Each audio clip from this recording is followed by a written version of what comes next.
kill him properly this time. I thought by eliminating half of life, the other half would thrive. But you've shown me that's impossible. I know what I must do. I will shred this universe down to its last atom.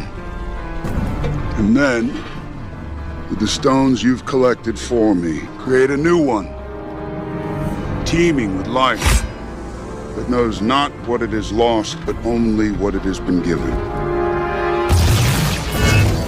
A grateful universe. Born out of blood. They'll never know it.